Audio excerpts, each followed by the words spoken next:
Hello and welcome to the Film Whisperers here on Ben TV, where two movie nerds talk all things film with a contemporary lens. My name is Saj. And I'm Alice. We are going to explore another topic today that's quite not contemporary, but has been around for ages and has been depicted in film for a long time as well. Yes. And that is dating. Mm-hmm. So if I was to ask you, just to get it out there, and I know everyone knows what dating is, but how would you define dating? I think it's when two people go somewhere or they plan a date of like on a calendar to meet up, maybe virtually or in person, and get to know each other a little better. I think that's the basis of it, right? Yeah. Just to find out if they're attracted to each other and if they want to date more. But it's so broad, isn't it? Yeah, it could be anything. It could be just a physical. Would you define that? Just physical dating? I guess. I mean, what's the purpose of dating? Is just for connection? I think so. To find someone for romance, whatever romance means to you. So what has dating looked like on film? I think it's changed with the times. I mean, we look at like the original films, or maybe I'm thinking 50s, but you know, you've got the soda shop dates and things like that, where it's really like cute, and they'd have chaperone dates like back in the day as well. They'd have like some older person there for them, and there would be just two people having dinner, usually a male and a female. And then I think it's kind of just changed as times change. I completely agree, and I think the way probably technology has influenced the way in which we date now. Yeah. You know, the introduction of the apps and the app scene in itself over the last decade has had an instrumental effect on the disposability with dates. And I think with that, cinema has evolved. So, you know, you'd have the tropes of your friends setting you up with one of their mates, and then that would show what dating was like. Mm-hmm. Now it probably would be more met someone through an app, met someone online, and what transpires from that sort of online interaction. Like that's the main way people date, or it's portrayed in film. Is that what you're saying? Yeah. And you know, it is a very Western way of depicting dating. So I'm just going to quickly share this story with you. So I recently went to Sri Lanka. Yes.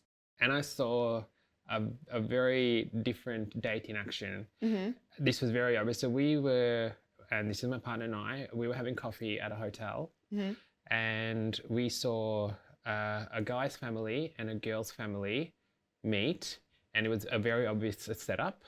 And it was like this, a picture of the two of us, but the guy's family sat on one side of the lounge of the hotel. Yeah. The girl's family sat on the other side of the lounge, and the guy and the girl were talking like this. And then about 10 minutes in, so the families are not talking to each other, right? It's just the guy and the girl talking. 10 minutes in, the families leave the guy and the girl to connect. Oh. And that was their way of hitching these two people together. Yeah. And I thought that was very interesting. And I'm sharing this story because in some cultures, that is what a date looks like. Your family set you up together. Yeah. I wonder if people kind of want that a little bit, or like there's some space for that in Western culture, because I think, I don't know, maybe as you get older or something, you just can't be bothered anymore. And to have that just set, this is what you do and this is what you do. Like in films and stuff, dating can be, everyone's quite awkward. Yes. When it's like more realistic, especially Australian films, which are always quite realistic generally. Everyone, and Australians are awkward, I think, with dating. Yeah. That maybe it'd be nice to have just these like rules. Okay, you're going to do this, you're going to talk about this, then you're going to do that. Although I would hate to do speed dating. That sounds horrible to me. Speed dating, that I would have never considered that to be dating, but you know, yes, obviously it is. It is, yeah. All right, so let's talk about film and dating. Okay. What are some of the films that come to mind when you think of dating in film? Specifically talking about dating, I'm thinking rom-coms generally. Yeah. And one that comes to mind is Hitch. Yes. That's a great one from a male perspective. Yes. There's so many. I think we were talking about Promising Young Woman. Yes. That's an interesting one. Cat Person. Yes. Yeah. Yes. I keep saying Cat People, which is a completely different film. Yep.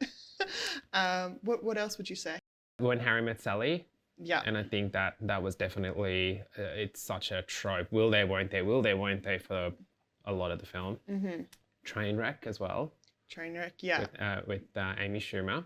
And another one, speaking of dating in a cultural setting, there's a film called The Big Sick.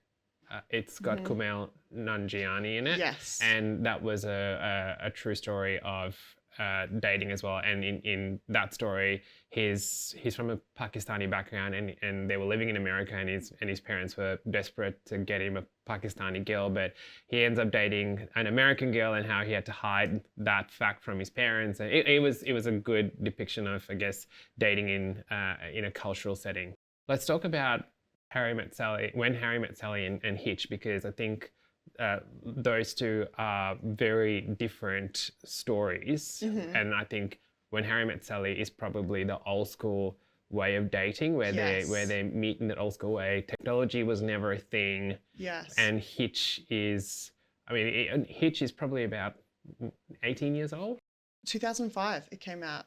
19 years old. Okay. Yeah, pretty close. So even dating has evolved since then. Yeah, as well. Absolutely. I think it's actually about time that we got a new Hitch. I think it'd be a great rework to do, just with modern day, app dating, basically. Well, do you reckon we need a matchmaker now? I mean, isn't that what AI does with all the apps that we have? Maybe. I haven't really thought about going on ChatGPT and seeing how to date. How does one date? We should try that out. I think that people do need it, but I think people don't care about dating as much as they used to. There was a study done in 2023. There was a study in 2023, an American study, and it showed that there was a significant drop of men not dating. I think it was about 60% single and not trying to date, and I think 30% for women, or something like that, where there was just a significant amount of people from in their 20s that were single compared to following years. And there had been a increase of singles since COVID as well. People, they think, get more comfortable being alone, and some of the articles that were talking about the study, they seem to think that was like an issue. But I don't know if it actually is an issue or not. But they think because people get their fulfillments through adult videos online and social media. Yeah. Okay. And so I think it would be interesting to do something with like Hitch, to get a person, man or woman, but it'd be interesting from a male perspective. After Me Too movement, we hear a lot of this narrative about specifically straight white males not knowing how to date or with women. So I think it'd be interesting to kind of delve into that and see how it's changed since 2005.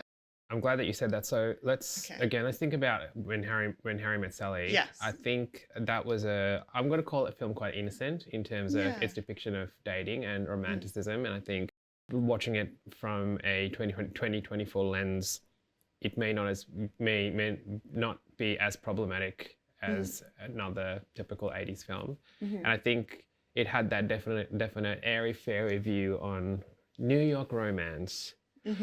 But then take Hitch, and I think there's a lot in there that is problematic, because I mean, at the end of the day, the whole concept of the film was him trying to help, I guess, arguably unattractive, and I say that because that's what Hollywood's intentions were with the film. Yeah.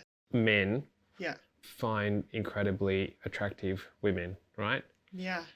And he then dates another attractive woman, and he breaks the rules all his rules. Yeah. So I think the get the girl narrative is in dating films is something that, I don't know, I find a bit problematic. I think it's interesting it is kind of looking at the rules of dating, right? Like a lot of these dating films, they bring up these fake rules or culturally significant rules that maybe people don't understand, and they get taught by someone that's more wise than them and on how to win the guy or the girl. That's kind of like the premise, right? Yeah. On a lot of these datings, and like what you're doing wrong. So I think that happens in Hitch, but in When Harry Met Sally, they still talk about the dating. They do. The rules. So Yeah. it's been like that forever, and it's like just how the rules are changing, I guess. That's one of the main things they talk about. Now the dating rules will be incredibly different as well. So let's take a film that came out last year on dating, which is A Cat Person.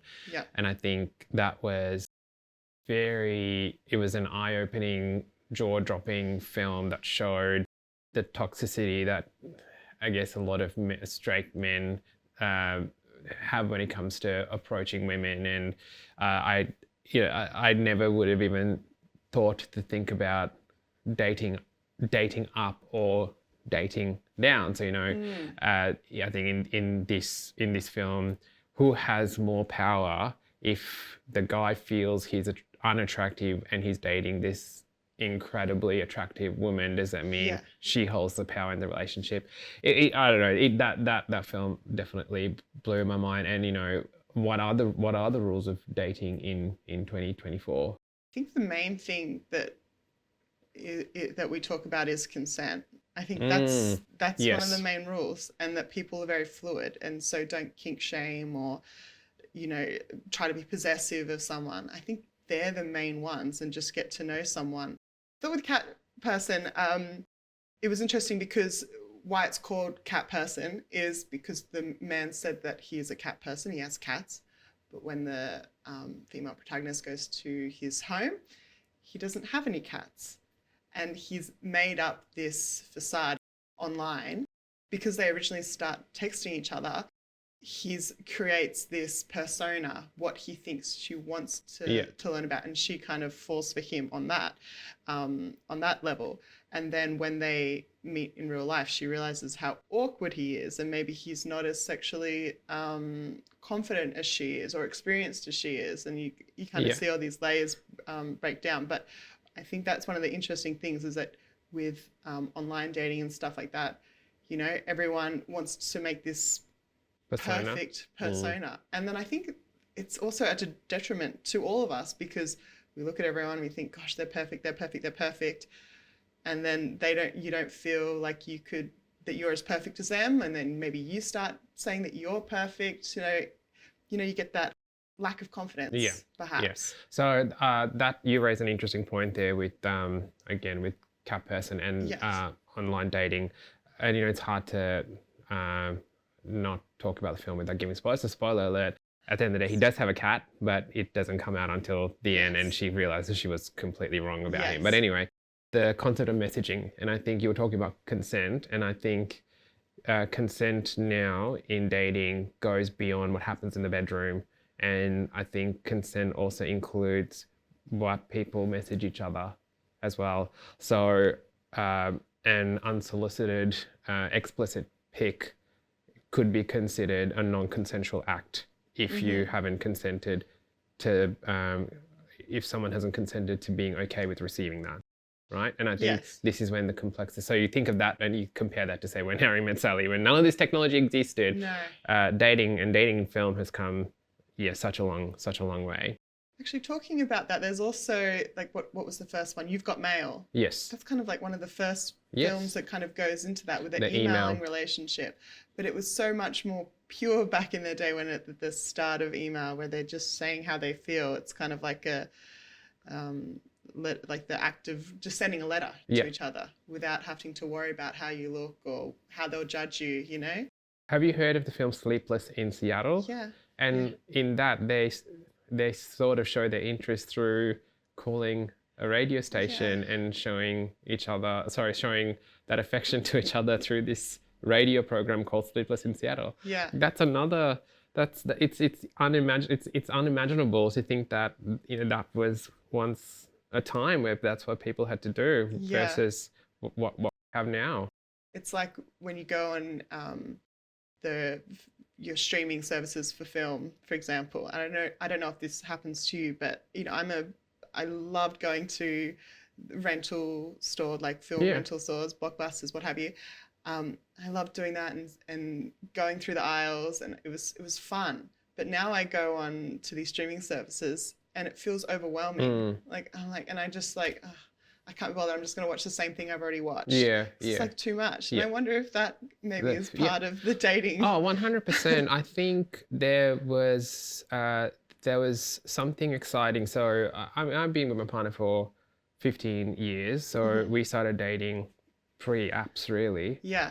pre-smartphones actually. And there was something really nice about actually meeting someone outdoors, and we met at a club, and you know, asking him out on a date versus you know, opening up an app and seeing a grid with all these men, and you just picking you know, someone who you might necessarily find attractive. And I don't know, it's a different world. But I guess what I'm saying is the grid on these apps, or you know, the swipes on the apps just shows we're spoiled for choice. You know, there's all of this in front of us, and yes, maybe the supply of it all, of humans, Yeah.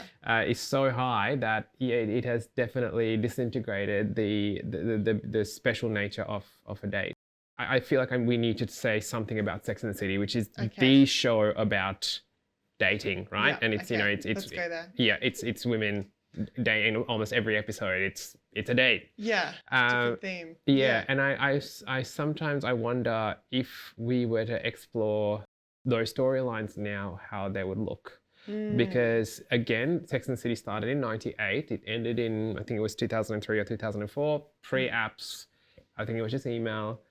What would that look like? What would that look like now? You know, it would be different, I guess. They were cutting edge, weren't they? They were showing how women actually date and how they talk with each other. That was like one of the big controversies of the show. People were shocked, but now it doesn't mean anything. Like that's commonplace. Everyone knows that that's the real tea. Yeah. I think it would be interesting to see. It'd be a lot less problematic with some of them.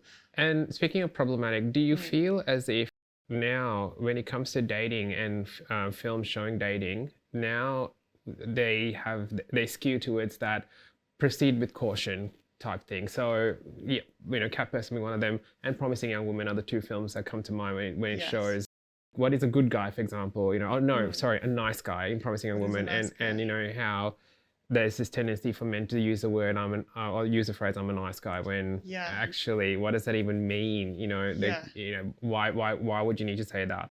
When it comes to Cat Person, it's about the online persona, but also the online abuse that you get as well. So you know, I feel like those two films that have come out within the last 5 years about dating have shown this really sort of, hey, women, be careful, because this is what the world out there is looking like. And on film especially, there's a lesser depiction of here's how fun dating can be.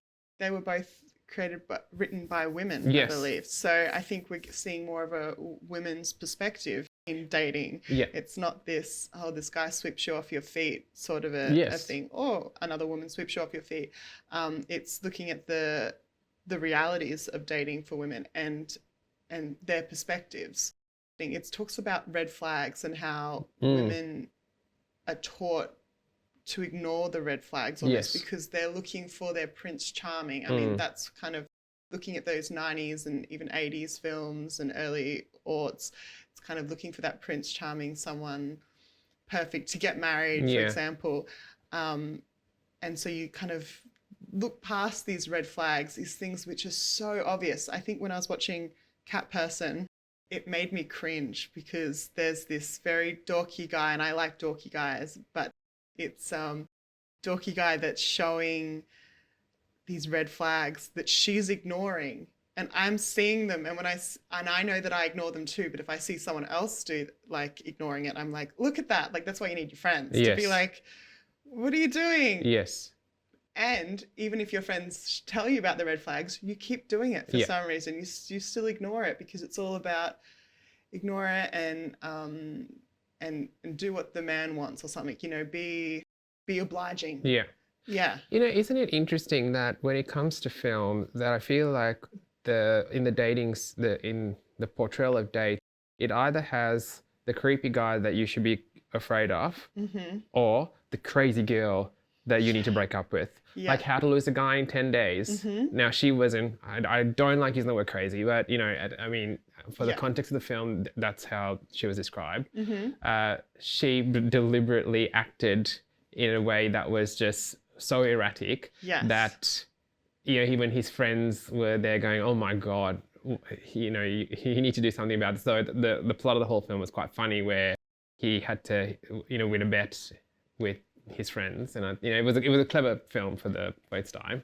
Yeah, he was trying to date this woman with a bet with his friends, and then she was trying to date him, or like trying to get him to break up with her for her job. Yes. But yeah, it was interesting. She was doing everything she's taught not to do. Yeah.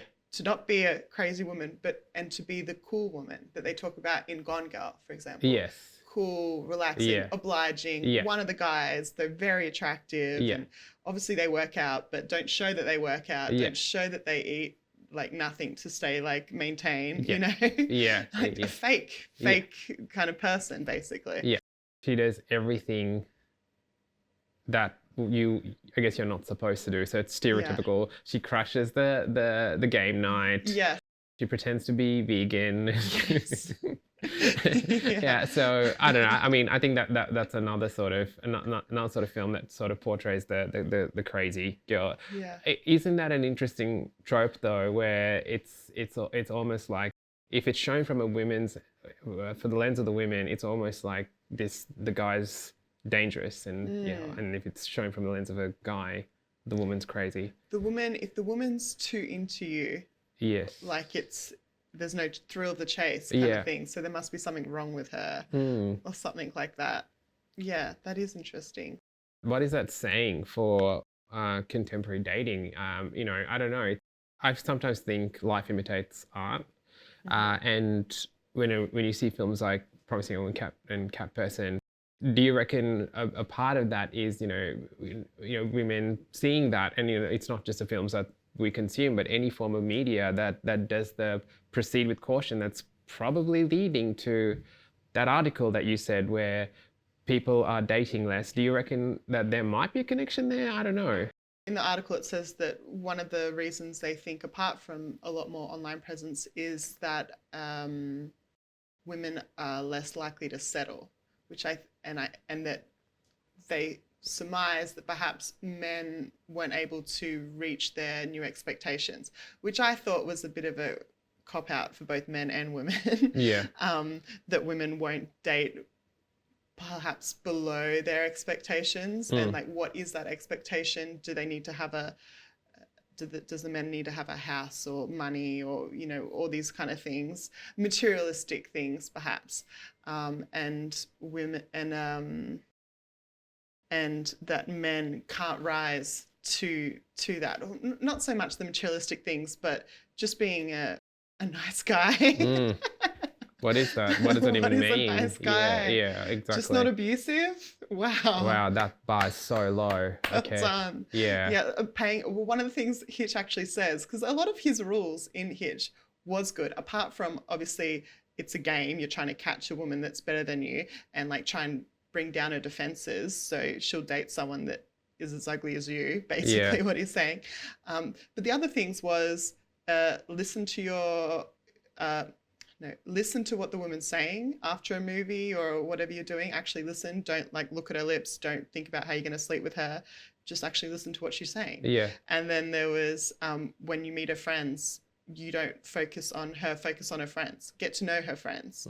Be interested. You know, I've had that happen where you've been with a guy and they just don't care about your friends at all. They're not going to put in any effort. Yeah. He was basically telling these men to put in effort. It's not just going to fall in your lap. I just think a lot of straight men never listen to the Spice Girls, because the first song said, if you want to be my lover, you got to get with my friends. Exactly. It's classic. And I think that works on both ways for like a long-term relationship. Yeah. I think it depends. I think we've talked about dating, mostly we've talked about people that date to get into kind of longer term relationships. But I think that more common for younger people and people that don't care about marriage, I don't care about marriage, is that you're looking to just date casually kind of thing. You don't need to lock in everything and have everything ticked for the rest of your life. It's fine for other people's relationships, but you know, there's a lot of people I'm saying that are more into the casual dating. The narrative around dating in real life is changing as well, because at once upon a time, so your 60s, 70s and 80s films as well, it was chances are you dated to then settle down and get married and have kids, and I think that narrative now is just look after yourself and you be happy, and that's the most important thing. Yeah, exactly. Yeah, I agree. Or wait as well. And I wonder if that part of that waiting until you're a bit older, till you've enjoyed your 20s, till you've understood who you are. I think back in the day it was get married when you're younger, grow together as people. But people don't grow together the same way all their whole lifetime. Eventually they might grow apart and come back together. And I think that's beautiful, people that share their life. Yeah. But I think that it's also nice for people to have the option to be like, okay, I'm going to figure out what I actually like. Yeah. And then I'll look for someone who likes what I like, kind of thing, that's compatible. And then maybe that's why it's harder to date. Yeah. That's all the time we have to discuss the topic of dating. Okay. You've been watching The Film Whisperers on Ben TV. My name is Saj. I'm Alice. Goodbye. Goodbye.